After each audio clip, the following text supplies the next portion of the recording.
시편 133편 1절에서 3절까지 우리 한 목소리로 같이 읽겠습니다. 시작. 보라, 형제가 연합하여 동거함이 어찌 그리 선하고 아름다운고, 머리에 있는 보배로운 기름이 수염 곧 아론의 수염에 흘러서 그의 옷깃까지 내림 같고, 헐몬의 이슬이 시온의 산들에 내림 같도다. 거기서 여호와께서 복을 명령하셨나니 곧 영생이로다. 아멘. 아멘. 우리 다시 한 번 더 읽겠습니다. 1절에서 3절까지 우리 다시 한 번 더 한 목소리로 같이 읽겠습니다. 시작. 보라, 형제가 연합하여 동거함이 어찌 그리 선하고 아름다운고, 머리에 있는 보배로운 기름이 수염 곧 아론의 수염에 흘러서 그의 옷깃까지 내림 같고, 헐몬의 이슬이 시온의 산들에 내림 같도다. 거기서 여호와께서 복을 명령하셨나니 곧 영생이로다. 아멘. 아멘. 자, 우리가 지금 이 시편 120편부터 해서 134편, 오늘 우리가 이제 133편을 함께 나눌 텐데요. 133편 뒤에 나오는 134편까지, 120편에서 134편까지가 그 표제어들이 성전에 올라가는 노래라고 이제 돼 있는 그런 노래들입니다. 그러니까 6월절, 오순절, 초막절 이런 이제 중요한 절기에 이스라엘 전역에서 또 그 디아스포라로 흩어져 있는 하나님의 백성들이 예루살렘의 성전에 올라가서 하나님 앞에, 성경에 이제 표현은 그렇게 되어 있습니다. 하나님 앞에 얼굴을 보인다, 이렇게 표현하고 있어요. 하나님 앞에 얼굴을 보이기 위해서 성전에 올라갈 때 부르던 찬양들입니다. 그게 이제 시편 120편에서 134편에 수록되어 있는 시편들인데요.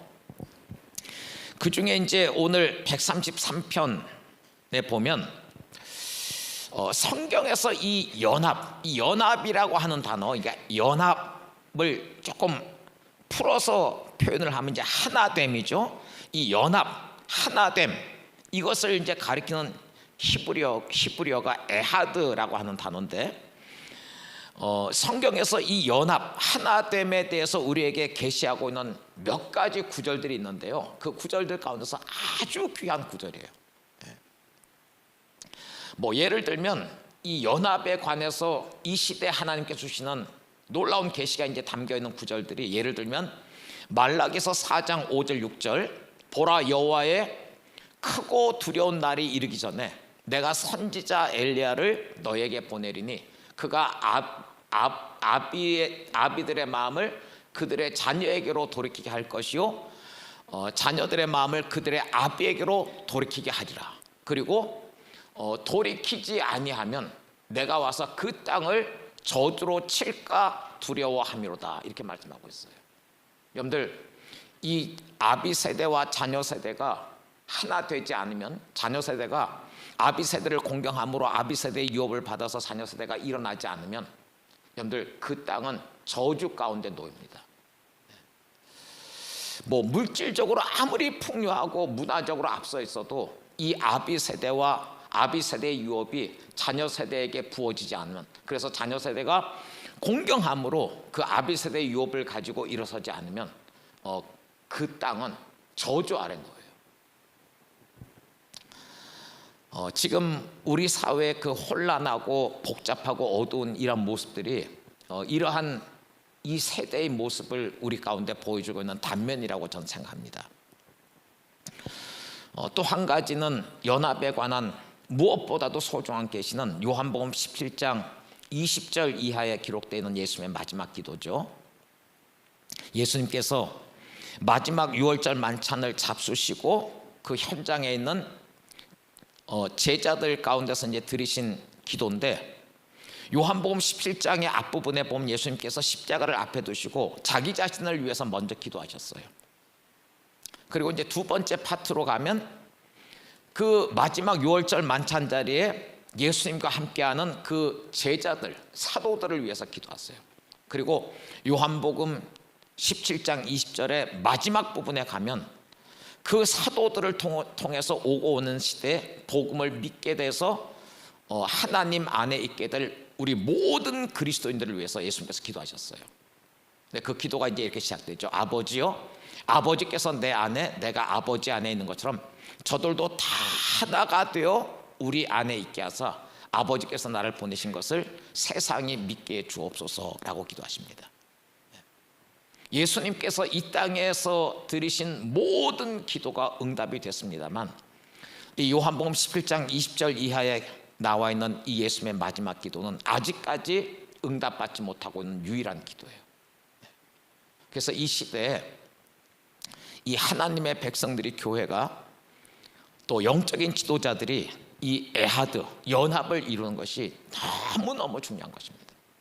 왜냐하면 이 하나님의 백성들이 하나가 될 때, 연합하게 될 때 마지막 시대를 향하신 하나님의 부르심이 풀어지기 시작하고, 그 하나님의 부르심이 풀어지고 완성되면서 하나님의 아들이 이 땅에 다시 돌아오시도록 되어 있어요. 우리가 읽은 이 시편 133편은 그래서 이 성경에서 연합에 관해서 우리에게 주시는 굉장히 귀한 아름다운 계시가 담겨있는 구절입니다. 자, 여러분, 이 연합에 관한 이 아름다운 시편이 표제어를 보시면 다윗의 시, 그 성전에 올라가는 노래, 이렇게 이제 표제어가 붙어 있습니다. 성전에 올라가면서 부르는 찬양이죠. 성전에 올라가면서 부르는 찬양 시편 가운데 연합에 관한 이 시편 133편이 기록되어 있어요. 그 이유가 뭘까요? 왜 연합에 관한 노래를 성전에 올라가면서 하나님의 백성들이 부르는 걸까요?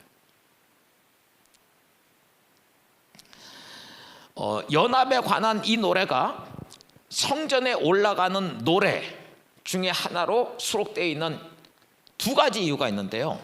첫 번째 이유는 뭐냐면 이런 것입니다.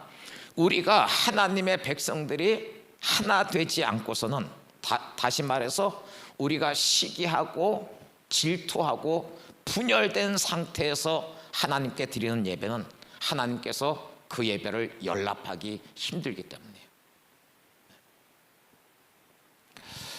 자, 여러분, 마태복음 5장을 한번 가서 보십시다. 마태복음 5장 산상수훈 가운데서 예수님께서 이렇게 말씀하십니다. 그러므로 예물을 제단에 드리려다가 거기서 내 형제에게 원망 들을 만한 일이 있는 것이 생각나거든. 그러니까 형제와의 사이에서 분열된 관계가 있는 거예요. 화해하지 못한 그런 상태에 놓여 있는 거예요.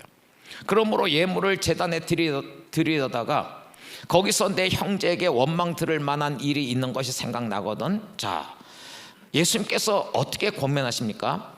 그런 상황이라면 예물을 제단 앞에 두고 먼저 가서 형제와 화목하고 그 후에 와서 예물을 드리라 라고 말씀합니다.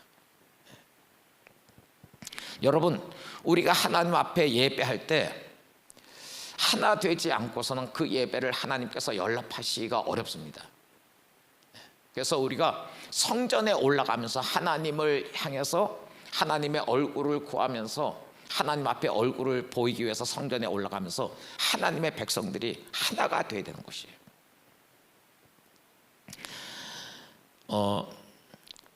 이 마태복음 5장 산상수훈에서 예수님께서 하신 말씀을 다시 한번 보세요. 그러므로 예물을 제단에 드리려다가 거기서 내 형제에게 원망 들을 만한 일이 있는 것이 생각나거든. 자, 그 다음에 예수님께서 이렇게 말씀하십니다. 형제한테 원망 들을 만한 일이 떠오르거든. 이야, 하나님께서 이런 예배 어떻게 연락하시겠나. 그냥 때려치우고 집에 돌아가서 어차피 이런 예배는 하나님께서 예배 연락하지 않으시니까 그냥 오늘 집에 돌아가서 그냥 그 아랫목에 그냥 쭉 다리 뻗고 그냥 누워서 자자. 이렇게 예수님 말씀하신 게 아니에요. 여러분, 우리가 이 성경의 가르침을 극단으로 취하면 안 됩니다. 예수님께서 뭐라고 말씀하시냐면 예물을 제단에 드리려다가 거기서 내 형제에게 원망 들을 만한 일이 있는 것이 생각나거든. 그 다음에 뭐라고 말씀하세요? 예물을 제단 앞에 두고 먼저 가서 형제와 화목하고 그 후에 와서 예물을 드리라 이렇게 말씀하세요. 예물을 일단 제단 앞에 두고 예물은 제단 앞에 둔 상태에서 형제를 찾아가서 먼저 화해하라는 거예요. 화목하라는 거예요. 예물을 제단 앞에 두고 가서 화목해야 되는 이유가 뭡니까? 그 화목하고 화해하고 나서 예물이 있는 제단으로 다시 돌아와서 하나님께 예물을 드리고 제사를 드리고 예배를 드려야 되는 거예요. 그러니까 여러분, 이 예수님의 가르침을 극단으로 해석하면 안 돼요. 형제하고 반목하고 시기하고 질투하고 그런 상태에서는 어차피 그런 예배는 하나님께서 연락하지 않으시니까 그냥 아예 예배 드리지 말고 금요 성령 집회 나오지 말고 주일날 나오지 말고 그냥 집에서 그냥 뭐 하고 싶은 거 다 해, 이렇게 얘기하신 게 아니에요. 예물을 제단 앞에 두고 가서 형제와 먼저 화목하라고 말씀하셨어요. 그러니까 예수님의 이 가르침의 논지는 뭐냐면, 형제와 어떤 잘못된 관계가 있으면 그 관계를 먼저 해결하고 예배를 드리라라는 얘기지, 예배를 포기하라라는 데 예수님의 논지가 있는 게 아닌 거예요. 형제와 먼저 화목하라는 거예요. 그래서 이 연합에 관한 아름다운 계시를 우리에게 보여주고 있는 이 시편 133편이 성전에 올라가는 노래 중에 하나로 수록이 되는 것입니다. 우리가 하나가 된 상태에서 예배 드려야 그 예배가 하나님을 참 기쁘게 하는 그런 예배가 될 수가 있는 거예요. 두 번째는요, 이 연합에 관한, 에하드에 관한 이 중요한 계시를 담고 있는 이 시편 133편이 성전에 올라가면서 부르는 노래 중에 하나로 이제 수록된 또 한 가지 이유가 있어요. 그건 뭐냐면, 여러분, 사람들 사이에 참된 연합은 어디로부터 나온 것이냐면요, 성전에 올라가서 하나님의 얼굴을 구하고 하나님의 영광을 바라볼 때 사람들 안에 참된 연합이 풀려나게 돼요. 그냥 이 성경이 얘기하는 연합이요, 그냥 우리끼리 그냥 우리끼리 어떤 막힌 게 있으면 허물고 그냥 우리끼리 좋은 관계로 화목하게 살아보자, 이런 어떤 인본주의적인 가르침이 아닙니다. 성경이 말하는 연합은 우리가 성전에 올라가서 하나님의 영광을 바라보는 거예요. 하나님의 얼굴을 바라보는 거예요. 여러분, 사람들이 이 겸손이라는 게 있지 않습니까? 겸손이 우리 사람들에게 굉장히 중요한 덕목이죠. 그런데 이 겸손이라는 거는 자기가 자기를 스스로 낮추는 게 아닙니다. 여러분들, 사람이 자기가 스스로 자기를 낮추는 이 겸손으로 가면은요, 잘못하면 바리새인의 영성에 빠져버려요. 나 교만하면 안 돼, 나 겸손해야지. 인위적으로 자기 자신을 낮추고 겸손하게 하는 거, 이거 성경이 말씀하는 겸손이 아니에요. 성경이 말씀하는 겸손은 어디에 있냐면요, 예수 그리스도를 바라보는 거예요. 마음을 다하고 뜻을 다하고 힘을 다해서 주님을 바라보는 거예요. 날 위해서 십자가에서 못 박히셔서 죽으신 그 주님, 죄와 사망 권세를 깨트리시고 승리하신 그 주님, 그분이 얼마나 영광스러운지, 아름다우신지, 그 주님의 영광을 볼 때 우리는 자연적으로 겸손해지게 되는 거예요. 겸손은 자기 노력 가지고 되는 게 아닙니다. 인위적으로 되는 게 아니에요. 겸손은 주님의 영광을 봐야 진짜 겸손하게 되는 거예요. 그래서 여러분, 참된 연합은요, 사람들끼리 우리끼리 좀 맺혀 있는 것 좀 관계들 끊고 우리 좀 서로 화목하게 지내자, 인본주의적으로 이렇게 그냥 하나 되자 해서 이렇게 되는 게 아니고, 참된 연합은 어디로부터 나온 것이냐면 예배하는 가운데 주님의 영광을 보는 거예요. 그럴 때 우리 안에서 참된 겸손이 생기고 그 겸손 가운데 형제를 있는 그대로 받아들이고 용납하고 사랑하게 되는 이 연합이 일어나게 되는 거예요. 그래서 여러분, 우리가 주님의 영광을 바라보기 전까지는요, 우리는 그렇습니다. 내가 그리스도인이니까 그래도 내가 아무리 그래도 세상에 안 믿는 사람보다야 착하지, 내가 아무리 그래도 세상에 안 믿는 사람보다야 마음이 부드러운 편이지, 이렇게 스스로 만족할지 모르지만요, 우리 정말 주님 앞에 나가서 주님의 영광을 보기 전까지는 자기가 얼마나 마음이 완악한 사람인 줄 몰라요. 이건 저부터 그렇습니다. 이사야서 6장에 이사야의 체험처럼 성전에 들어가서 성전에 가득한 하나님의 영광을 우리가 직면해서 맞닥뜨려서 그 영광을 보게 될 때 내가 얼마나 부패한 존재인지, 죄 많은 인간인지, 허물 많은 인간인지를 발견하게 되는 거예요. 그거 없이는요, 우리 마음은 그냥 완악해져 있는 거예요. 그래서 여러분, 그냥 연합이라고 하는 것은 이 어떤 자기의 완악한 이런 것들이 적당히 섞여 있는 상태에서 인간적으로 우리 좀 서로 이해하고 용납하고 우리 서로 사랑하십시다, 이렇게 돼서 되는 차원의 문제가 아니란 거예요. 참된 연합은 예배 가운데 성령의 계시를 통해서 주님의 영광을 봐야 돼요. 거기에서 연합이 풀려나는 거예요. 그래서 여러분, 요한복음 17장 21절 이하를 보세요. 아까 제가 말씀드렸던 예수님의 그 마지막 기도가 나와 있는데 21절에서 예수님께서 이렇게 기도하시죠. 아버지요, 아버지께서 내 안에 내가 아버지 안에 있는 것 같이 그들도 다 하나가 되어 우리 안에 있게 하사 세상으로 아버지께서 나를 보내신 것을 믿게 하옵소서. 이렇게 주님께서 이 하나됨에 관해서 에하드에 대해서 이제 간구를 하시면서 그 다음에 22절에 주님의 기도가 이렇게 이어집니다. 내게 주신 영광을 내가 그들에게 주었사오니. 여러분들, 내게 주신 영광을 내가 그들에게 주었사오니, 이 구절을 오해하면 안 돼요. 내가 제자니까, 사도니까, 주님을 사랑한 사람이니까 주님의 영광이 나에게 엄청나게 부어져서 내가 다른 사람들에게 저 사람은 주님의 영광으로 환히 빛나는 사람이야, 특별한 성령의 기름 부음을 받은, 이게 지금 영광에 대한 표현이 아니에요.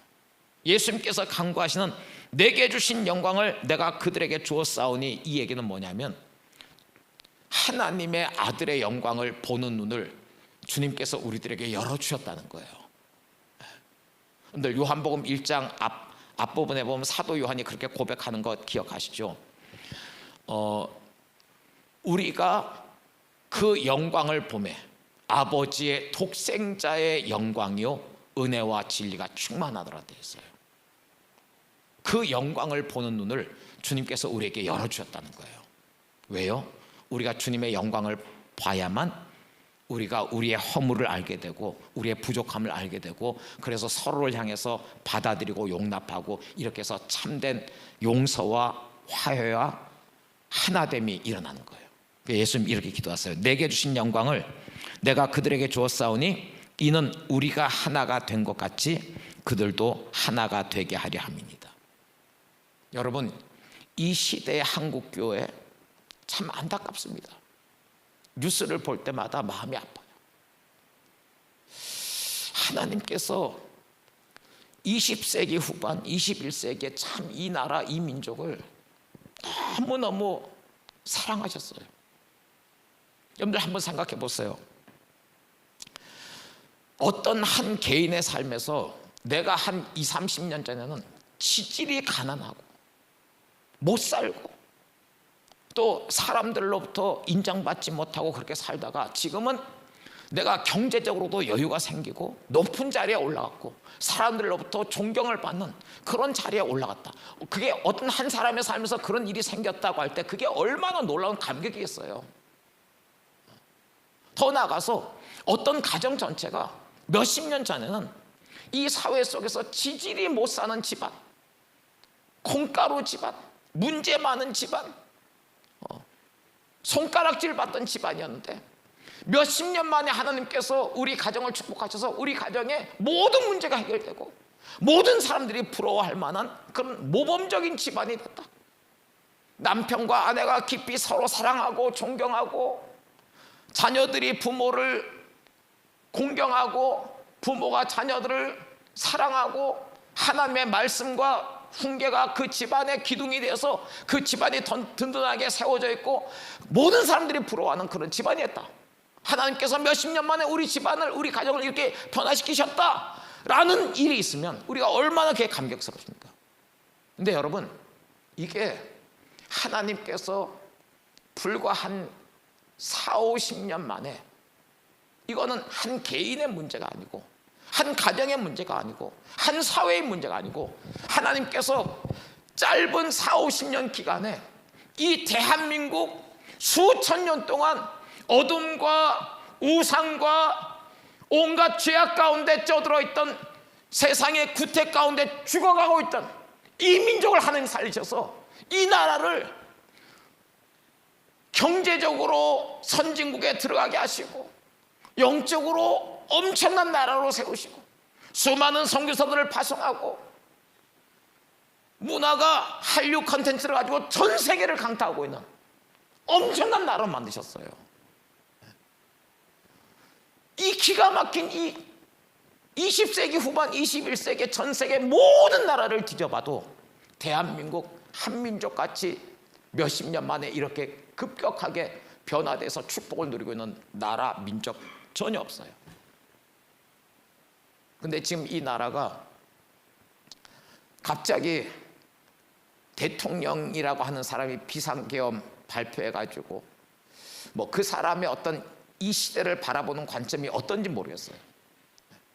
대다수 국민들이 동의하지 않는 그런 관점으로 비상계엄 발표했고 지금 경제가 그냥 휘청휘청하고 있고 나라의 어떤 국격이 지금 땅에 떨어지고 있고, 물론 하나님께서 우리 한민족 대한민국을 향하신 부르심이 워낙 중요하기 때문에 우리나라 곧 회복될 겁니다. 제 영적인 느낌으로는 한 6개월 정도 우리 조금 혼돈하고 좀 어려운 시간들을 이렇게 통과하면 6개월쯤 후에는 회복될 거예요. 그리고 회복되고 나서는 이 일들이 우리에게 또 전화위복이 되어서 더 큰 어떤 그 밑거름이 돼서 우리나라가 더 든든하게 세워지는 어떤 과정이 될 것입니다. 그러나 지금 이 상황들을 바라보면 마음이 되게 아파요. 20세기 후반 21세기에 이렇게 축복하신 이 나라 이 민족인데 그것에 대해서 전 이게 이상해요. 그냥 용서하시고 들으세요. 제가 60 넘어서 뭐 그런 건지 모르겠습니다만 저는 뭐 사실은 제가 한 40대부터 그런 느낌들이 있었는데요. 저는 이 나라를 이렇게 다니면서 뭐 사역을 하러 다니고 어떤 때 무슨 일이 있어서 뭐 운전을 하고 다니고 어딜 가서 뭐 누굴 만나기 위해서 가고 뭐 이럴 때 이 나라를 다니면서 뭉클뭉클 막 감동이 올라와요. 와, 하나님이 우리나라를 어떻게 이렇게 사랑하셨나? 어떻게 우리 이 민족이 이렇게 복을 받았나? 너무 감사해요. 감격스러워. 근데 이상하게 우리 민족에게는 하나님을 향해서 그런 감사하는 마음이 별로 없어요. 늘 원망하고 불평하고 경제가 뭐 세계 경제 성장률 1위를 30년 동안 하던 시기에도 늘 사람들 입에는 살기 힘들어, 늘 이게 그냥 입에 붙어있는, 꼭 출애굽해서 광야 생활을 하는 유대인 것 같이 뭐 그 혈통적으로 유대인 그 아브라함의 후손하고 형 동생 사이가 아니라 할까봐 우리나라 사람들 참 하나님께 정말 감사하고 감격하고 해도 모자랄 판인데 늘 원망과 불평 쏟아내고 그런 가운데서 지금 나라가 혼돈 가운데 빠져버렸고 이런 가운데서 교회 지도자들이 크리스찬들이 이 갈라진 관계들을 화목시키는 데 앞장서지 못하고 막 서로 완전히 진보 보수로 갈려잡고 원수가 돼버렸어요. 뭐 같은 예수를 믿는 사람이라도 보수는 진보를 원수로 여기고 진보는 보수를 원수로 여기고 그렇게 싸우고 있어요. 여러분들 예수 그리스도의 십자가의 그 피의 복음이 진보나 보수 가치보다 못하단 말입니까? 예수 그리스도의 십자가가 진보와 보수의 그 차이점을 품을 수 없을 만큼 편협된 것이겠습니까? 그만큼 값어치 없는 것입니까? 저급한 것입니까? 그럴 리가 없죠.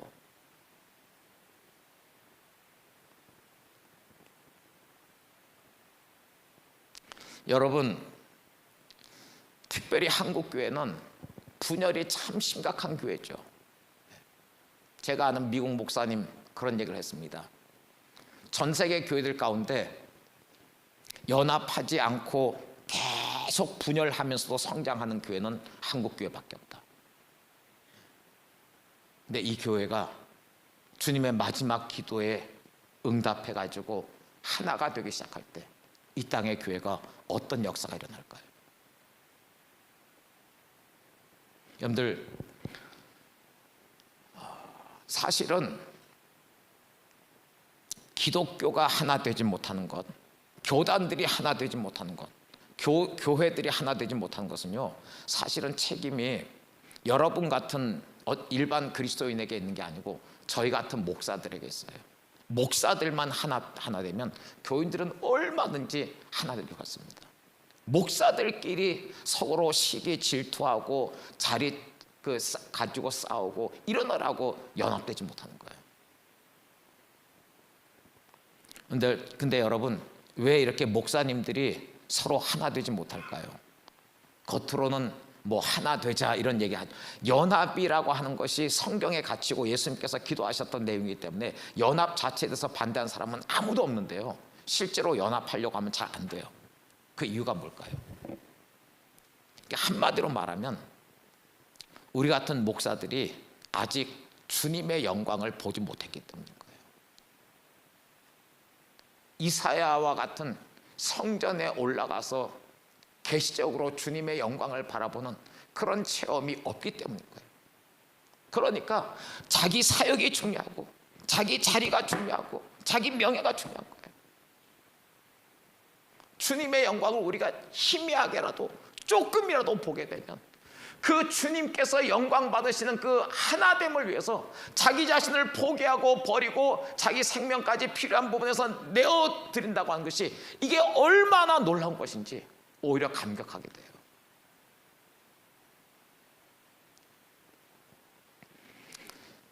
그래서 여러분, 이 참된 연합은요, 성전에 올라가서 우리가 하나가 돼서 주님의 영광을 바라보는 것으로부터 이 참된 연합이 풀리는 거예요. 우리 사람들끼리 어떤 뭐 인위적인 노력을 가지고 뭐 조직을 만들고 이렇게 갖고 하나 되지 않습니다. 인간은 기본적으로 완악하기 때문에 예배 가운데 주님의 영광을 봐야 돼요.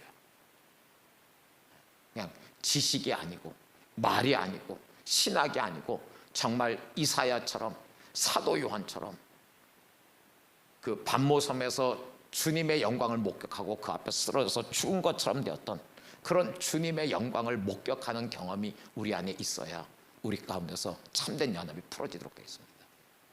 그래서 성전에 올라가면서 부르는 이 찬양 시편 가운데 연합에 관한 노래가 수록되어 있는 것이 참된 연합은 성전에 올라가서 하나님의 영광을 보는 것으로부터 출발하기 때문에.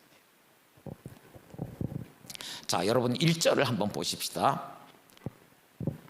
1절 우리 한 목소리로 같이 읽겠습니다. 시작. 보라, 형제가 연합하여 동거함이 어찌 그리 선하고 아름다운고. 예, 참 아름다운 표현이죠. 보라, 형제가 연합하여 동거함이 어찌 그리 선하고 아름다운고. 예. 지금 제가 NIV 성경을 이렇게 보니까 NIV 성경은 이렇게 표현됐어요. How good and pleasant it is, 이렇게 표현되어 있어요. 보라, 형제가 연합하여 동거함이 어찌 그리 선하고 아름다운고. 그리고 이제 2절을 가서 보세요. 이 에하드, 참된 연합에 대해서 2절에 아주 흥미로운 표현이 나옵니다. 자, 2절 우리 같이 읽겠습니다. 시작. 머리에 있는 보배로운 기름이 수염 곧 아론의 수염에 흘러서 그의 옷깃까지 내린 것 같고. 자, 1절에서 노래하고 있는 것처럼 형제가 연합하여 동거함, 어찌 그리 선하고 아름다운 것. 그리스도인이, 교회가, 교단들이 목사들이, 하나님의 백성들이 하나 되기 시작할 때, 교리의 해석의 차이를 넘어서 진보와 보수의 차이점을 뛰어넘어서 구세대와 신세대의 차이점을 뛰어넘어서 영남과 호남의 그 갈등을 뛰어넘어서 하나 되기 시작할 때 하나님의 어떤 축복이 부어지냐면, 자, 2절을 보십시오. 머리에 있는 보배로운 기름이 수염 곧 아론의 수염에 흘러서 그의 어깨까지 내림 같고, 자, 머리에 있는 그 보배로운 기름이 이 기름이 이제 흘러내리는 거예요. 근데 이 기름이 어떻게 흘러내리냐면, 머리에 있는 보배로운 기름이 이제 이게 얼굴을 타고 흘러내리는데, 2절 뒷부분에 보면 그의 어깨까지 내림 같고 이렇게 이제 노래하고 있습니다. 자, 그러면서 여기 2절 중간에 한 사람이 등장하죠. 아론이 나옵니다. 머리에 있는 보배로운 기름이 수염 곧 아론의 수염에 흘러서 그의 어깨까지 내린 것 같고. 자, 여러분, 아론은 구약시대 때 어떤 사람이었습니까? 하나님께서 모세를 통해서 제사 제도를 마련하시고 성막을 만들고 제사 제도를 마련했을 때 첫 번째 세워진 대제사장, 이 사람이 바로 아론 아닙니까? 그리고 모든 제사장들은 아론의 혈통적인 후손들이에요. 구약시대 때 최초의 대제사장이 아론이었습니다. 근데 1절에서 다윗이 성령의 계시 속에서 노래하고 있는 보라 형제가 연합하여 동감이 어찌 그리 선하고 아름다운고라고 노래할 때, 그 형제가 연합하여 동거할 때, 애하들을 이룰 때, 진정한 하나됨, 교단과 교리의 해석, 뭐 알미니아니즘이냐 칼비니즘이냐, 뭐 성령 세례가 거듭날 때 성령 세례가 동시에 주어지는 것이냐, 성령 세례가 2차적인 체험이냐, 전천년설이냐, 후천년설이냐, 무천년설이냐, 이런 교단과 교리의 성경적인 해석의 차이를 뛰어넘어서 그리스도인이 교회들이 하나가 되기 시작할 때, 교단의 차이를 뛰어넘어서 하나가 되기 시작할 때 어떤 축복이 부어지냐면, 머리에 있는 기름이, 보배로운 기름이 흘러내리는 거예요. 근데 어디까지 이 기름 붐이 흘러가냐면 그의 어깨까지, 아론의 어깨까지 흘러내림 같고라고 되어 있습니다. 근데 아론은 구약시대 때 대상이에요.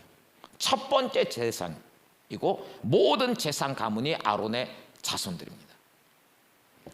그 구약시대에 세워졌던 첫 번째 제사장, 대상, 그 사람이 이제 아론인데, 머리에 있는 기름, 우리가 애하들을 만들 때, 연합할 때 머리에 있는 보배로운 기름이 아론의 수염에 흘러서 그의 어깨까지 흘러내리는 것 같다, 이렇게 노래하는 것은 무슨 뜻이냐면요, 여러분, 이 아론으로 상징된 대상들이 지성소 안에 1년에 한 번씩 지성소 안에 들어가서 하나님을 섬길 때가 있죠. 속죄 제물의 피를 가지고 두꺼운 휘장을 열어젖히고 지성소 안에 들어가서 하나님을 섬길 때가 있는데, 그때 대상이 하나님 앞에 섬길 때 입는 대상의 그 예복이 있어요. 그 예복을 보면 이 대상의 옷은 어떻게 되냐면 위에서부터 아래까지 이 옷이 통으로 하나로 쫙 돼 있어요. 뭐 상의가 어떻고 하의가 어떻고 뭐 상하이 뭐 이런 게 아니고 이렇게 트위스트 치는 게 아니고, 예. 이 대상의 예복은 위에서부터 아래까지 하나로 쫙 통으로 연결되어 있어요. 그러니까 생각해 보세요. 그 대제사장인 아론의 머리에 성령의 기름 부음, 이게 기름이 부어지면 그 기름이 수염을 통해서 흘러내려가는데, 대상의 이 옷은요 하나로 쭉 돼 있었고 이 옷이 발등을 완전히 뒤덮어 버립니다. 그러니까 그 머리에 기름이 부어지면 그 머리에 그 부어진 기름 부음이 계속 타고 흘러내렸고 발등까지 완전 내려가는 거예요. 몸 전체가 그 기름 부으심 안에 들어가는 거예요. 근데 이게 신약적인 관점에서는 이건 뭘 얘기를 하고 있느냐 하면요, 자 보세요. 1절을 다시 한번 보십시오. 보라 형제가 연합하여 동감이 어찌 그리 선하고 아름다운가. 연합에 관한, 에하드에 관한 말씀이에요. 근데 우리가 이 연합, 에하드를 붙들 때, 하나됨을 지킬 때 어떤 일이 부어지냐면, 하나님의 축복이, 그 기름 부음이, 성령의 은총의 기름 부음이 머리에 부어지는데, 자, 여러분들 신약적인 관점에서 보면 교회라고 하는 공동체가 있죠. 이 교회의 머리가 누구십니까? 예수님이세요. 교회의 머리는 예수님이시고 교회는 그분의 몸입니다. 그리고 교회의 머리가 되신 예수님은 우리의 아론으로 상징되는 우리의 영적인 대제사장이 있어요. 할렐루야. 그래서 여러분 구약 히브리서 4장 14절 이하를 보세요. 자, 히브리서 기자가 이렇게 선포합니다. 그러므로 우리에게 큰 대제사장이 계시니, Great High Priest, The Great High Priest, 우리에게 그 위대하고 유일한 크신 대제사장이 계시다는 거예요. 그러므로 우리에게 큰 대제사장이 계시니 승천하시니 곧 하나님의 아들 예수시라. 우리가 믿는 도리를 굳게 잡을지어다.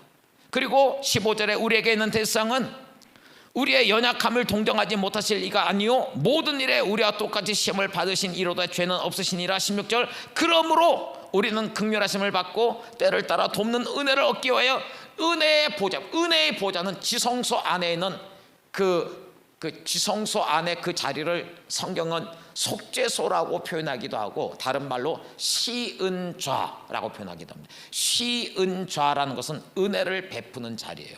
영어로는 mercy seat, 그 은혜의 보좌예요. 그러므로 우리는 긍휼하심을 받고 때를 따라 돕는 은혜를 얻기 위하여 은혜의 보좌 앞에 담대히 나갈 것이니라.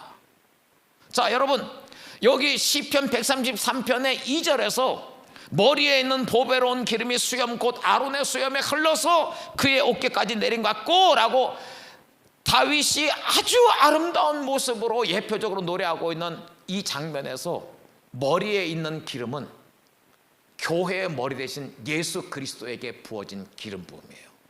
늘 그리스도라고 하는 단어 자체가 anointed one, 기름 부음을 받은 자라는 뜻입니다.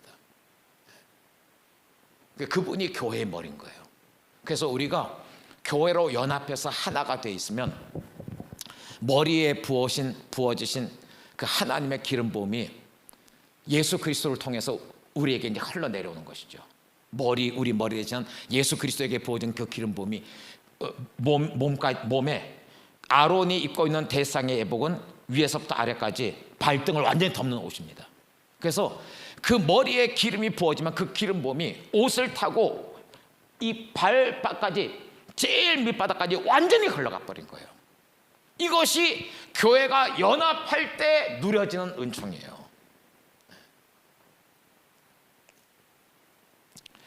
그래서 이 절이 수천 년 전에 다윗이 성령의 감동 속에 노래한 구절입니다만, 이 구절이 단순히 구약 시대로 끝나는 구절이 아니고 이것이 신약 시대로 연결돼서 교회의 머리 대신 예수 그리스도께 부어진 기름 부음이 우리가 교회로 하나가 될 때 그 모든 기름 부음이 그 몸의 지체 한 사람 한 사람 모든 사람에게 흘러가게 된다. 이걸 노래하고 있는 거예요. 너무너무 놀라운 구절입니다. 그래서 여러분, 여기에 이제 히브리서에서 여러 군데서 표현하고 있는 우리의 크고 위대하신 대상, 바로 예수 그리스도를 상징하는 의미에서 구약시대의 대상인 아론이 여기 이제 등장하고 있는 거예요. 머리에 있는 보배로운 기름이 수염, 근데 이게 누구의 수염이에요? 곧 아론의 수염에 흘러서 그의 어깨까지 내린 것 같고, 자, 여기 이제 머리에 부어진 그 기름이 그 발끝까지 완전히 이제 흘러내려가는 이 장면을 노래를 하면서 중간에 등장하는 것이 이제 수염이 나오죠. 아론의 수염에 그 기름 부음이 아론의 수염이 흘러서 그의 어깨까지 내린 것 같고, 이 아론의 수염이 이제 등장하는데요. 이 단어도 굉장히 중요한 의미가 있습니다.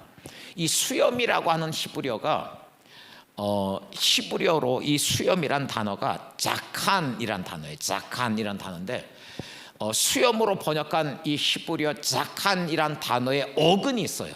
뿌리가 되는 단어가 있는데 그게 뭐냐면 자켄이란 단어예요. 근데 이 자켄이라고 하는 단어는 히브리어에서 어떤 뜻이냐면 장로란 뜻이에요. 여러분들 장로 아시죠? 뭐 장로교회의 장로 뭐 그런 이제 단어긴 한데 원래 이 장로란 단어는요 뭐 이렇게 교회 안에서 뭐 직분자로 세워진 그런 장로의 의미가 아니고 교회 사역자들 가운데서 그러니까 이 신약 성경을 연구하면 장로는 그러니까 신약 성경은요 감독이라고 하는 직분이 나옵니다. 목사라는 단어는 없어요 사실은. 예. 에베소 4장에 사도 선지자 복음을 전하는 자 우리말 성경에 목사 교사 이렇게 이제 번역이 됐습니다. 목사란 단어는 원래 그게 목사가 아니고 포이맨이란 단어인데 원래 목사가 아니고 목자란 뜻입니다. 유일하게 그 포이맨이라는 단어를 거기서만 유일하게 목사라고 번역했어요. 그러니까 사람들이 목사하면 신학교 공부하고 목사 고시 치르고 뭐 전도사 강도사 거쳐서 안수 받아서 목사 되는 이 목사를 생각하는데 원래 성경이 말씀하는 목사는 그런 목사가 아닙니다.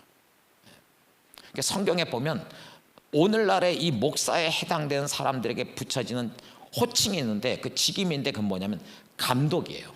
그리고 이 감독을 성경은 다른 말로 장로라고 표현합니다. 그러니까 원래 성경이 말씀하는 장로는 오늘날의 목회자인 거예요. 근데 그 장로를 가리키는 히브리어가 자켄이라고 하는 단어인데요. 그리고 이제 이 장로라고 하는 히브리어 자켄이라고 하는 단어는 원래 그 문자 그대로의 뜻은 뭐냐면 나이가 많은 사람 이런 뜻이에요. 그러니까 영적인 지도자로서 그 오랜 경험을 가지고 섬겨온 사람인 거예요.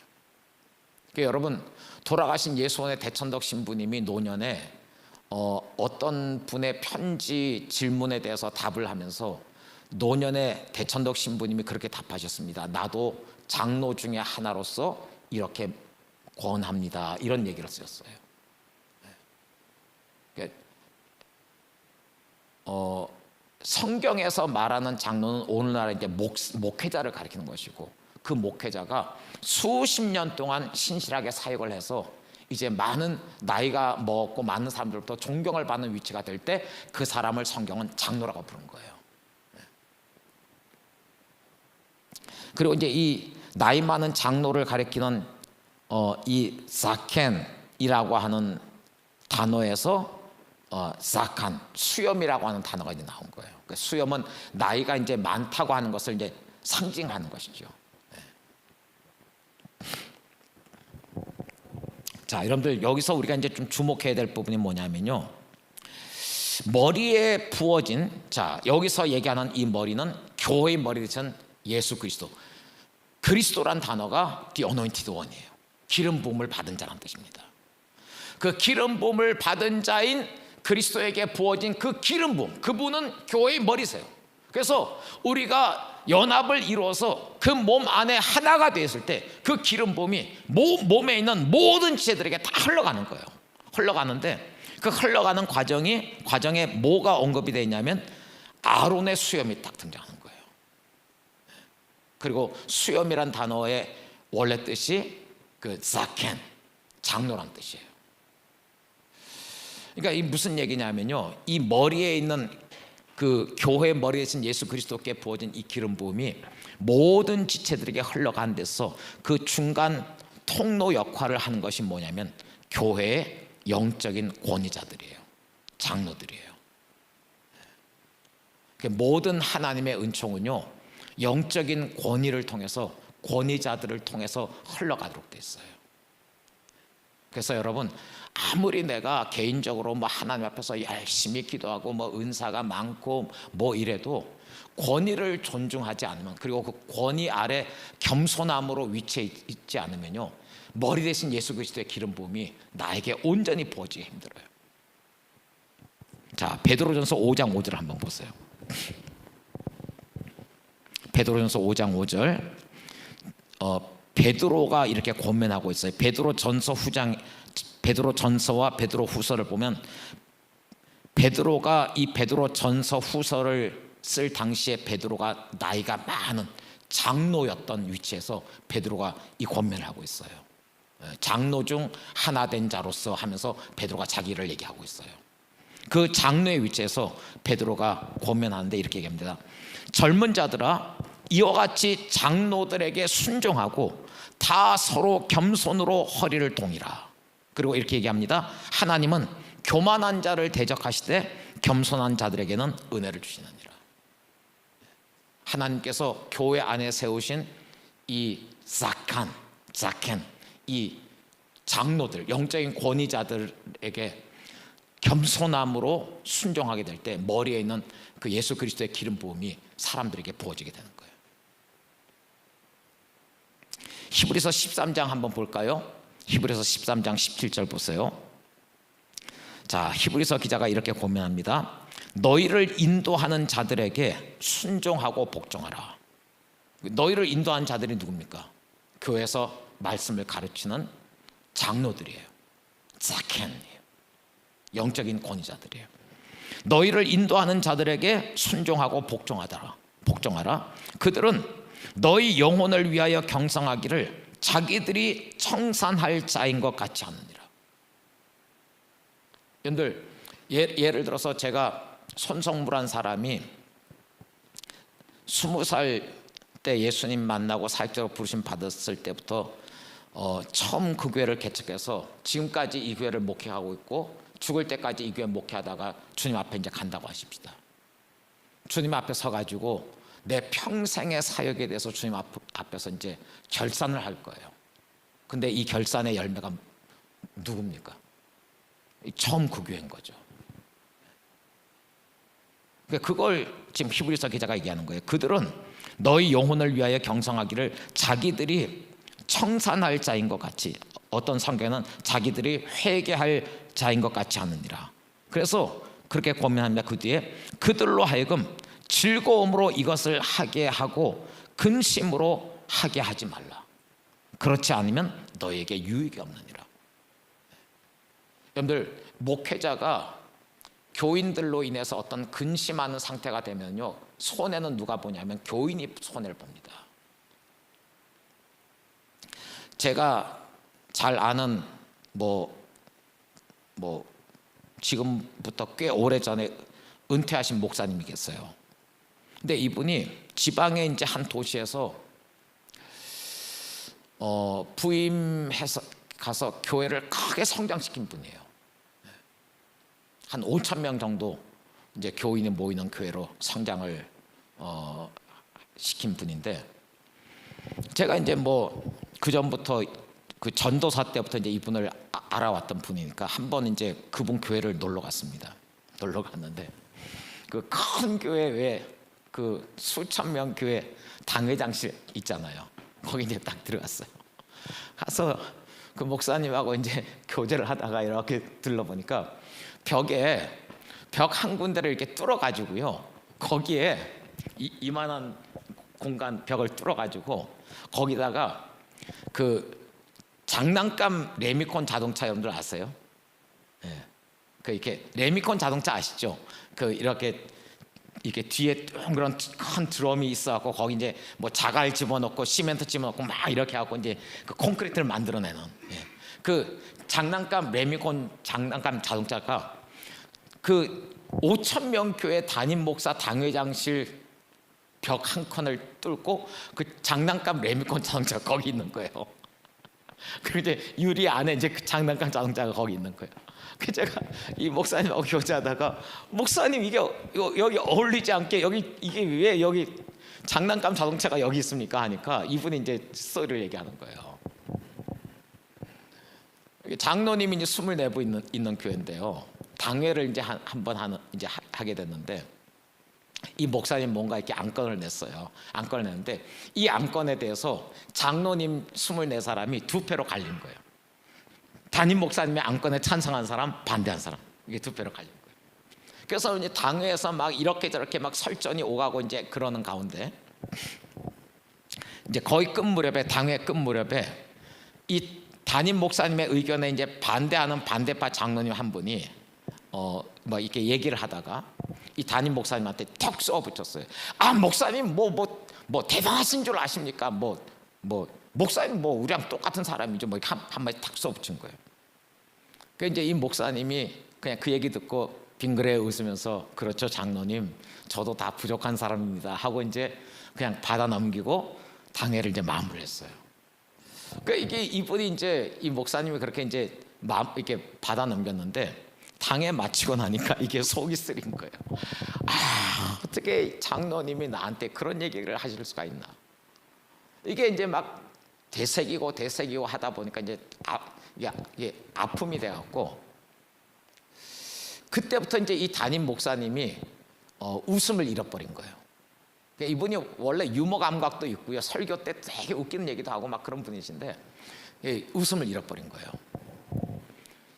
이 큰 교회가 이제 담임 목사님이 마음이 상해가지고 웃음을 잃어버리니까 근심하기 시작하니까 부목사님들이 그렇죠, 장로님들이 그렇죠, 전도사님들이 그렇죠, 뭐 주일학교 교사들이 그렇죠, 모든 성도가 다 어두워진 거예요.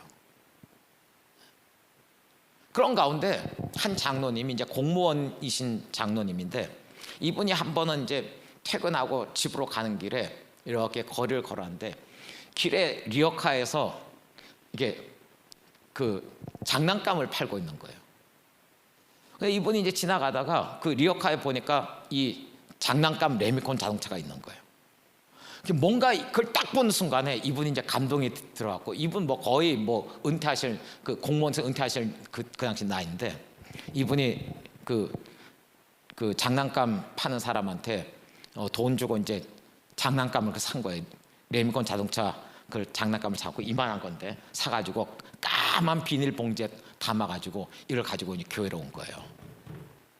교회에 와가지고 그러니까 이런 게 제가 보길 때 프로페틱 액션이, 옛날 성경에 보면 선지자들이 하나님의 어떤 메시지를 받았을 때 그 우리 팔복 그 영상에서 봤던 그 최춘선 할아버지처럼 어떤 예언적인 행동, 예언적인 삶을 사는 거예요. 뭐 전통적인 교회라 무슨 예언 사역하고 뭐 이런 교회는 아니지만 하여튼 이분이 뭔가 감동이 되었고 그 장난감 레미콘 자동차를 샀고 그걸 까만 비닐봉지에 담아갖고 교회로 왔어요. 와가지고 당회장실 찾아왔고 똑똑 두드리고 목사님 만난 거예요. 그 목사님 만나서 이게 그 까만 그 비닐봉지에 담겨져 있는 레미콘 자동차를 목사님 테이블에 딱 얹어놓은 거예요. 그 목사님 깜짝 놀라서 장로님 이게 뭡니까? 그 이제 까만 비닐봉지 이제 벗기고 그 장난감 레미콘 자동차를 이제 그 담임 목사님 테이블 위에 딱 올려놓고 얘기를 하는 거예요. 경상도 분이니까 목사님 여기 그 레미콘 자동차 갑자기 이게 경상도 사투를 하려니까 하여튼 레미콘 자동차 뭐 하여튼 뭐 보이시죠? 뭐 하여튼 뭐 해가지고 그러면서 설명하는 거예요. 이분이 뭐라고 이제 담임 목사님한테 얘기를 했냐면 그 뭐 포항제철 박태준 회장이 그 교회 집사였던 뭐 하여튼 그런 교회예요. 그 담임 목사님한테 목사님은 우리 교회 레미콘 기사와 같습니다.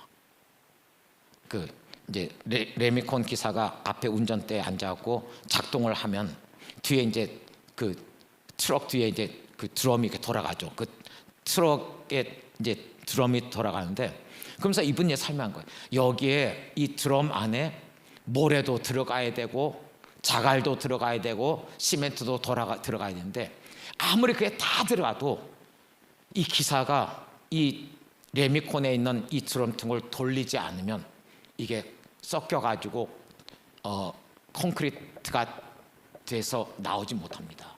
목사님은 우리 5,000명 교회 교인으로 구성되어 있는 우리 교회 레미콘 기사입니다. 이 얘기를 한 거예요.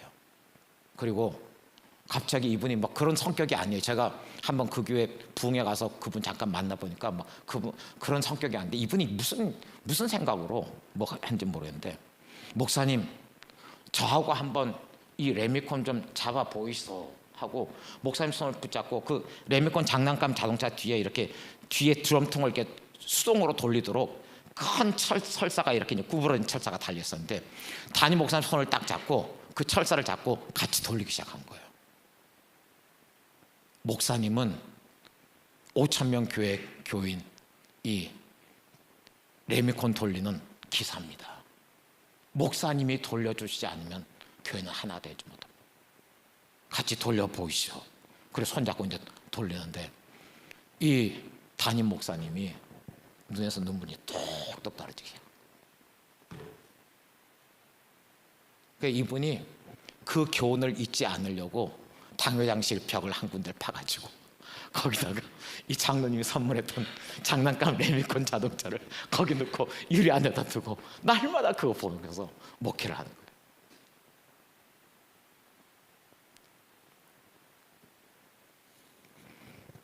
그러니까 여러분들 보세요. 너희를 히브리서 13장 13절에 히브리서 기자가 이렇게 말하고 있어요. 너희를 인도하는 자들에게 순종하고 복종하라.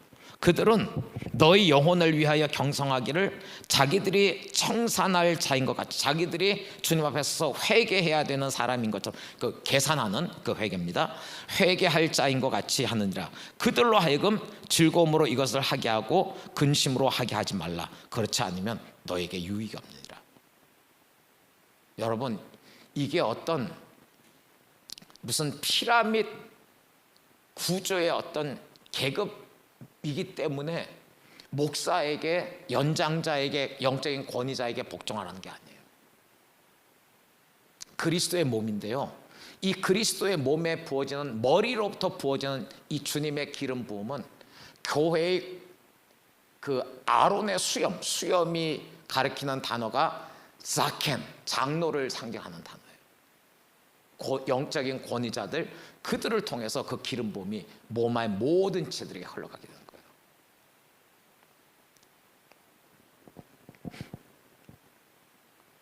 그래서 여러분, 우리가 하나님께서 교회 안에 세우신 영적인 권위자들에 대해서 순종하지 않으면요, 그들에 대해서 비판하고 그렇게 하기 시작하면 하나님의 은혜의 기름 부으심 안에서 그냥 끊어져 버려요. 영적으로 메말라지고 고갈이 돼 버립니다.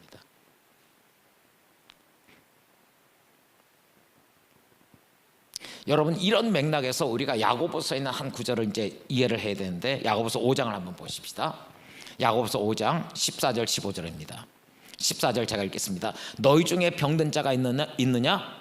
그는 교회의 장로를 청하라. 여러분들, 우리가 살다 보면 병들 수가 있죠. 그 병이 생기면 뭐 보통 병원 찾아가고 약국 찾아가고 뭐 전문가 찾아가고 의학적인 도움을 받습니다. 근데 여기 이제 한 부류의 사람들에 대해서 야고보가 얘기하고 있는데, 너희 중에 병든 자가 있느냐? 그는 교회의 장로들을 청할 것이요, 교회의 장로들은 주의 이름으로 기름을 바르며 그를 위하여 기도할지니라 라고 얘기합니다. 근데 왜 여기 이 케이스에 병든 사람을 교회의 장로를 불러서 이 교회를 대표하는 장로들이 그들에게 기름을 바르면서 위하여 기도하라고 얘기하고 있을까요?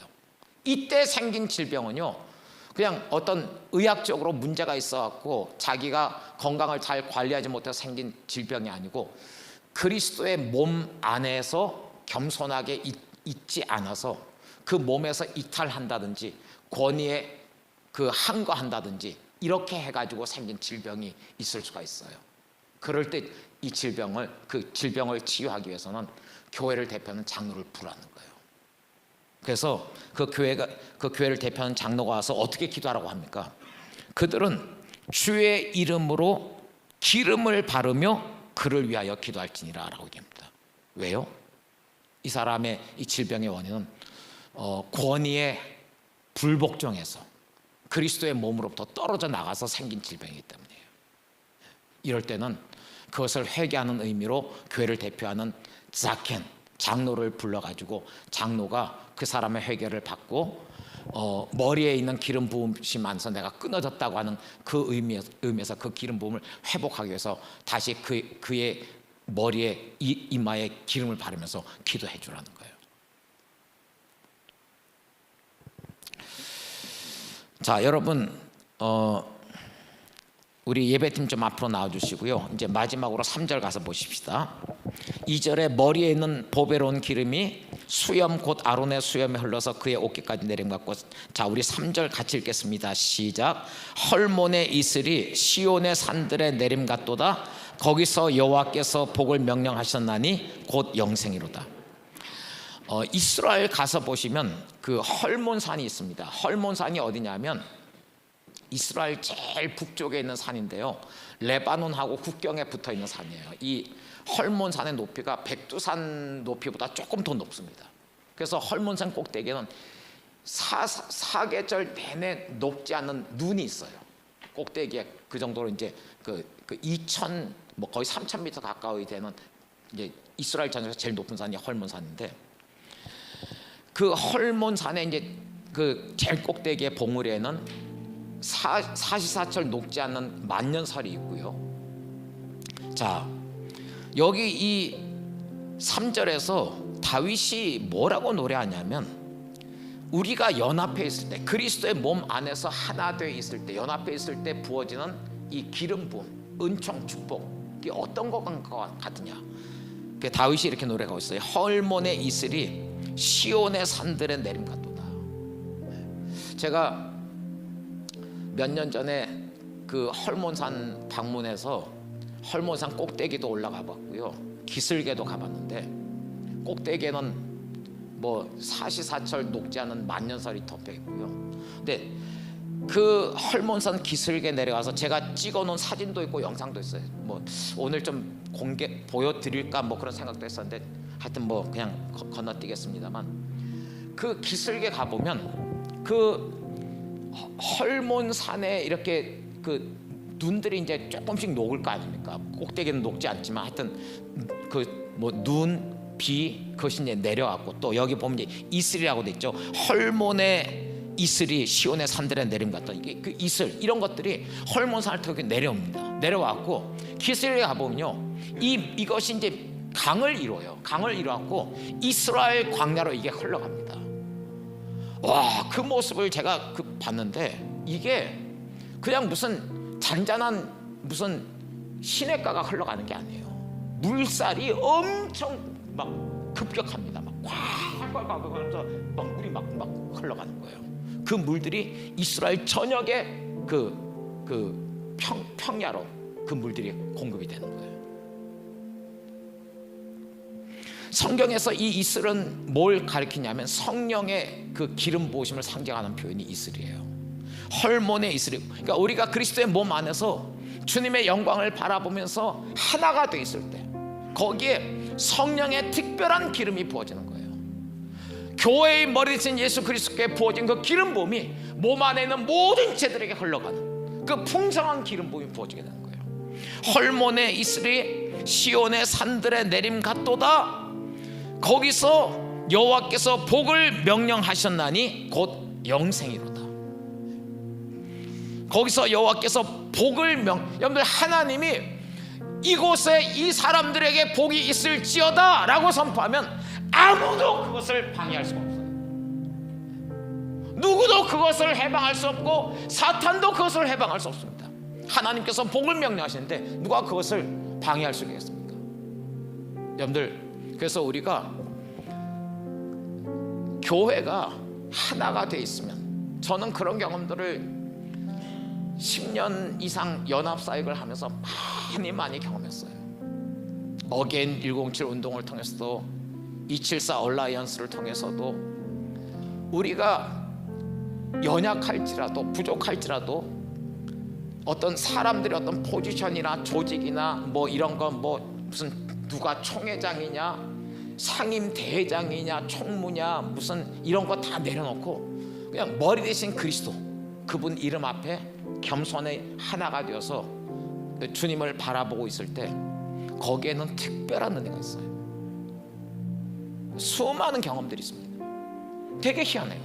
한 사람 한 사람 보면요, 뭔가 이거 아닌데, 뭔가 예배 인도하는데도 뭐 이상하고, 누가 나와서 설교하는데도 하나 들여다보면 뭔가 뭐 좀 이렇게 앞뒤가 안 맞는 것 같고 이래요. 근데 거기가 그런 개인의 연약함이 있다 하더라도 하나가 돼 있으면 거기에 임하시는 하나님의 특별한 은혜가 있어요. 그래서 하나님께서 거기서 복을 명하셨다니, 하나님께서 축복을 명령하시면 그 모든 것이 아름다워요. 희한하죠. 한 사람 한 사람을 이렇게 보면 야, 이 사람 뭐 예배도 찬양도 기도도 간증도 설교도 뭐 다 이상한데 연합해 있으면 그 모든 것 위에 부어지는 하나님의 축복이 있어요. 와, 그거는요, 사람이 아무리 뭐 설교를 잘하고 뭐 아름다운 음악을 가지고 예배를 인도하고 이런 거 아무리 해도 그거하고 비교할 수 없는 특별한, 정말 특별한 은혜가 있어요. 연합하는 곳에 그런 은총이 부어지는 거예요. 여러분, 전에 뭐 한두 달쯤 전에 토요일에 우리 여기 이 장소에서 한 6개 7개 교회 청소년 아이들이 한 200명 250명이 모여서 6시간 연속 연합 예배를 했는데, 여러분들 그 예배 참여하신 분들 아실 거예요. 연합하는 곳에 딱 있으니까 뭘 해도 아이들이 너무너무 좋아하는 거예요. 행복한 거예요. 하나님이 그곳에서 축복을 하시는 거예요.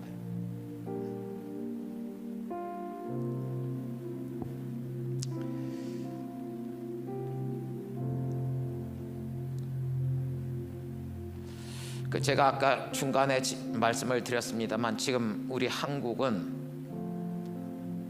원래도 한국 교회는 참 분열이 심각한 교회로 전 세계 유명한 교회로 알려져 있고, 근데 이런 배경에 오래전부터 영남과 호남의 갈등, 진보와 보수의 갈등, 구세대와 신세대의 갈등, 남성과 여성들의 갈등,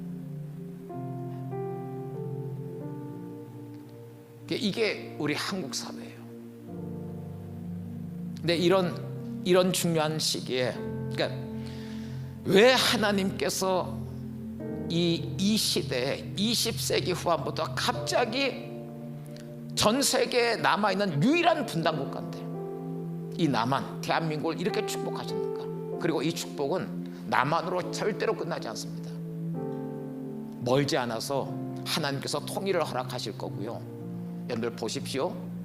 통일 코리아가 되는 순간, 지금 한류 컨텐츠 때문에 전 세계가 우리 대한민국을 주목하고 있습니다만, 지금 대한민국이 주목받는 것, 지금 이것에 한 3배, 5배, 10배 정도 통일되는 순간부터 전 세계가 이 통일 코리아를 주목하게 될 거예요. 그리고 이 통일 코리아가 일어나면서 온 세상이 충격을 받을 것입니다. 그리고 이 통일 코리아를 통해서 하나님께서 오래전부터 계획하셨다. 구약시대 마지막 선지자 말라기서 마지막 4장, 그것도 마지막 구절에 하나님께서 오래전부터 기록해 놓으셨다.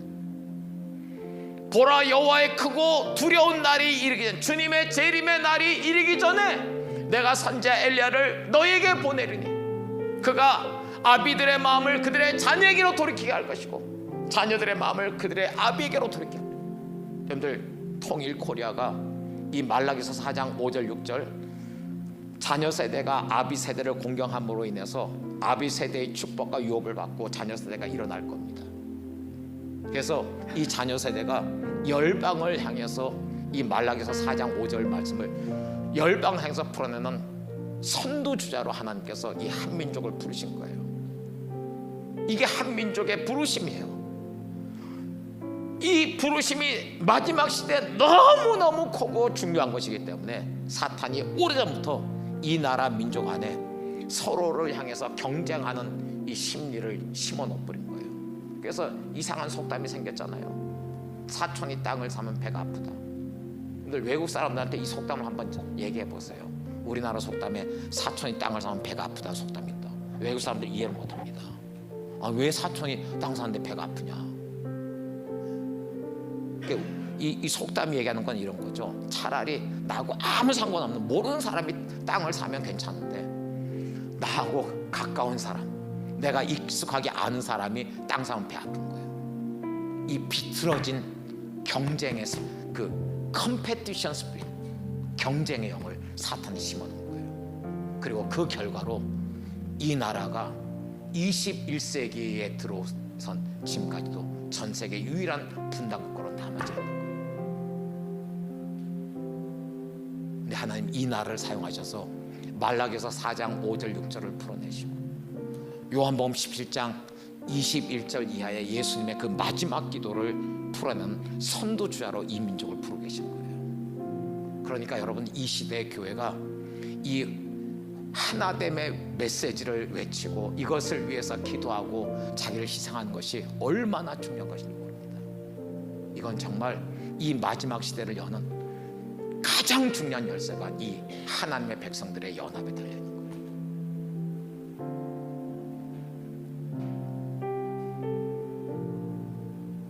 오늘도 국회에서 진행된 일들을 보면서 마음이 참 아파요. 그리고 처음에는 계엄 발표한 대통령한테 화가 났는데 시간이 지나면서 그냥 이게 아픔으로 느껴지고 오늘은 내가 회개해야 되는구나, 우리 교회가 회개해야 되는구나, 이런 생각이 들더라고요.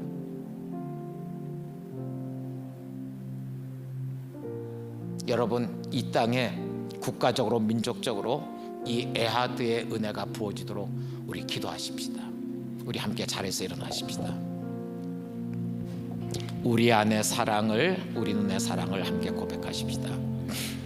우리 안의 사랑을, 우리 눈의 사랑을 이 나라 휩쓸도록 채우소서. 오 주님, 진실한 형제의 사랑 새롭게 알게 하소서. 우리 안에 사랑을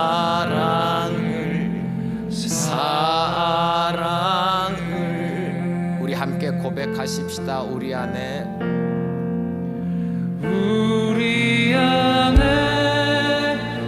사랑을, 우리 눈의 사랑을 이 나라 휩쓸도록 채우소서. 오 주님, 진실한 형제의 사랑 새롭게 알게 하소서. 우리 안에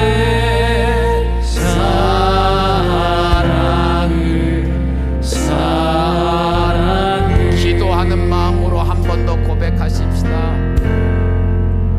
우리 안에 사랑을, 우리 은혜 사랑을 이 나라 휩쓸도록 채우소서. 오 주님, 진실한 형제의 사랑 새롭게 알게 하소서. 우리 안에 사랑을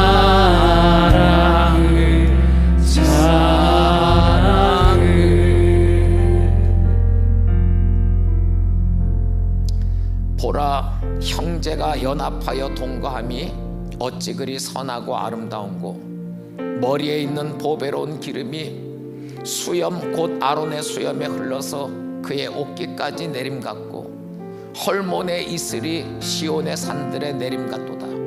거기서 여호와께서 복을 명령하셨나니 곧 영생이로다. 주님, 이 땅의 교회들이 주님의 오래전부터 바람, 갈망, 주님께서 사랑하는 제자들과 마지막 6월절 만찬을 나누시고 그들을 떠나시기 전에 하셨던 마지막 기도, 예수님의 응답받지 못한 그 마지막 기도에 주여 이제 이 땅의 교회들이 응답할 수 있도록 하나님 긍휼을 베풀어 주시옵소서. 특별히 주님, 저희 같은 목사들, 영적인 지도자들을 깨우쳐 주시옵소서. 자기 사역이 아니고 자기 명예가 아니고 자기 자리가 아니고 하나님 나라 위해서 주님의 영광을 위해서 자신을 깨트리는 것이 얼마나 큰 축복인지 그것을 알게 해주시옵소서. 우리 다시 한번 기도하는 마음으로 방금 불렀던 찬양을 다시 한번 더 고백하십시다.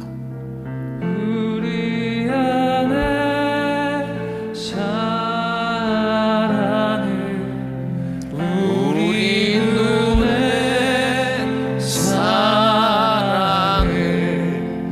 이 나라 입술도록 채우소서.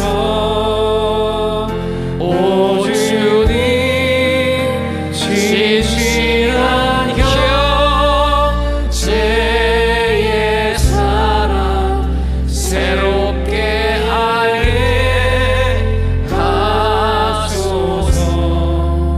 우리 안에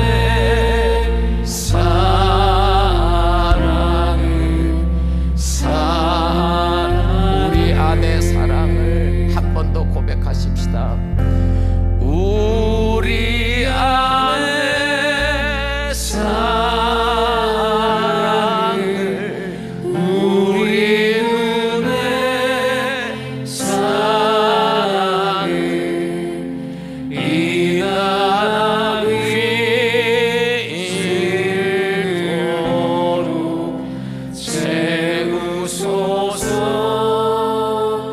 오 주님, 진실한 형제의 사랑 새롭게 알게 하소서. 우리 안에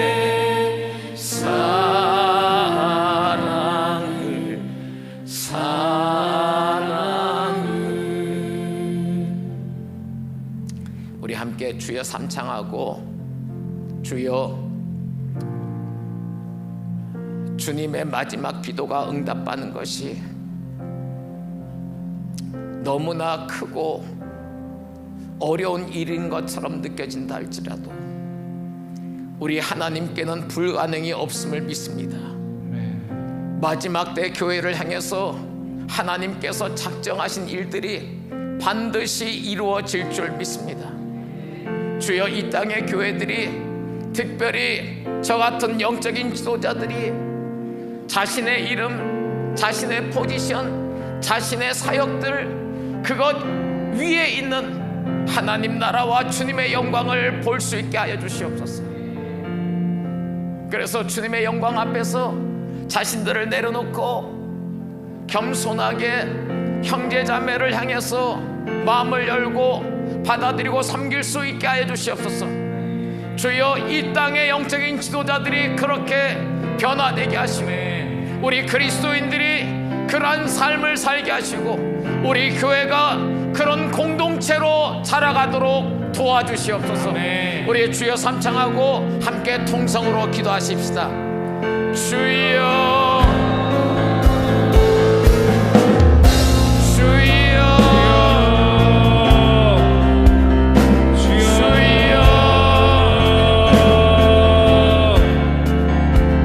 주님, 우리를 긍휼히 여겨주시옵소서.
하나님의 편에 서게 하는 그 한 사람이 되게 하소서.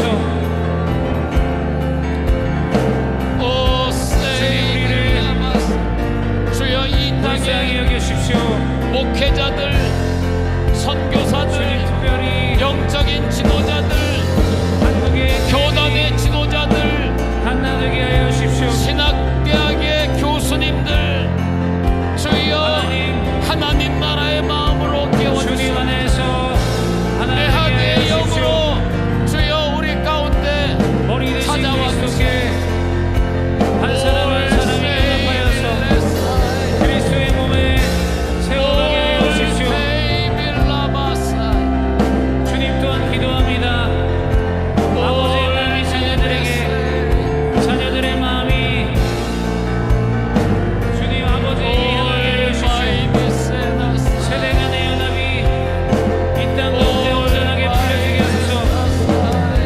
그래서 마지막 때에 향하신 요한복음 17장 21절의 말씀들이 온 열방 가운데 풀려지게 하여 주십시오. 우리에게 우리를 긍휼히 여겨 주님의 주십시오. 마음을 알게 하여 주시옵소서. 계시적으로 주의 마음을 우리에게 그래서 여호와의 그곳을 가르쳐 만나니 주시옵소서. 부어주시옵소서. 주님 우리에게 기쁨의 날이 될 수 있도록 아버지의 영이 자녀들에게, 또 자녀들의 마음이 주님 아버지에게 향하는 그런 세대가 일어나게 하여 주십시오. 우리 안의 사랑을 우리 안에 우리 눈에 사랑을 이 나라 이토록 채우소서. 오 주님 진실한 형제의 사랑 새롭게 알게 하소서. 우리 안에 사랑을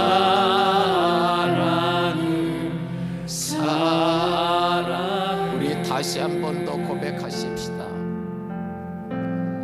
우리 안에 사랑을 우리 눈에 사랑을 이 나라 휘일도록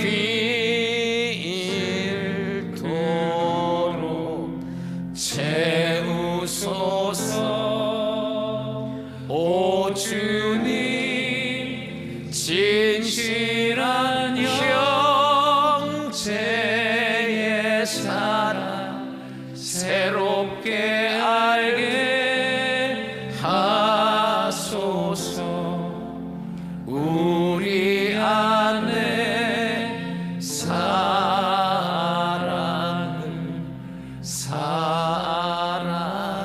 우리 다시 한번 기도하실 때 우리 자신을 위해서 회개하면서 기도합시다.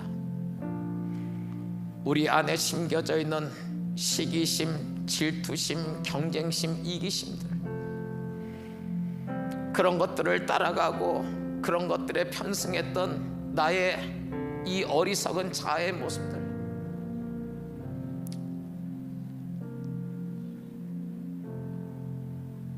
그리고 갈등과 분열의 이 시대에 저 같은 목회자가, 교회 지도자들이, 교회가 이것을, 이 상처를 치유하고 화목하는데 하나 되기보다는 때로는 충동하고 앞장서고 진보와 보수로 편을 갈라서 서로 원수 삼고, 주여 이런 일들에 편승했던 주여 우리를 불쌍히 여겨 주시옵소서. 우리 이것을 나의 죄악으로, 우리의 죄악으로, 우리 교회의 죄악으로, 이 땅의 교회의 죄악으로, 우리 같은 영적인 지도자들의 죄악으로 주님 앞에 자복하면서 주여 이 땅을 버리지 마시고 이 땅을 주의 긍휼로 찾아와 주시옵소서. 우리 다시 한번 주의 삼창하고 우리 간절히 회개하는 마음으로 기도하십시다. 주여,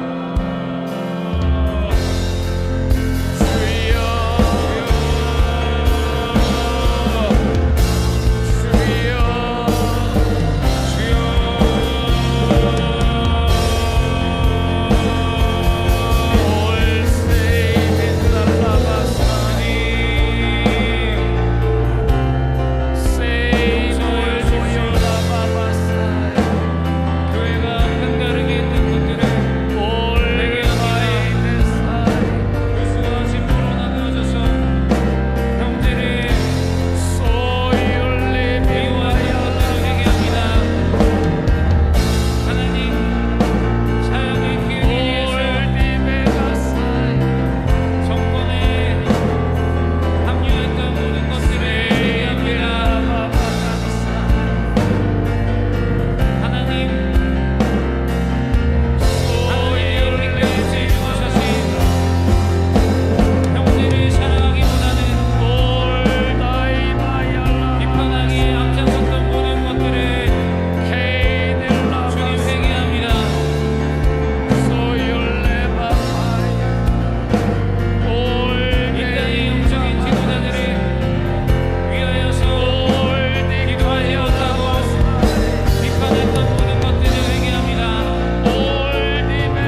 주시라뇨 죄의 사랑 새롭게 알게 하소서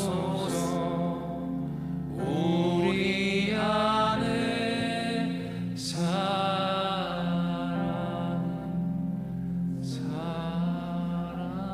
우리 자유롭게 기도하시다가 돌아가십시다. 수고하셨습니다.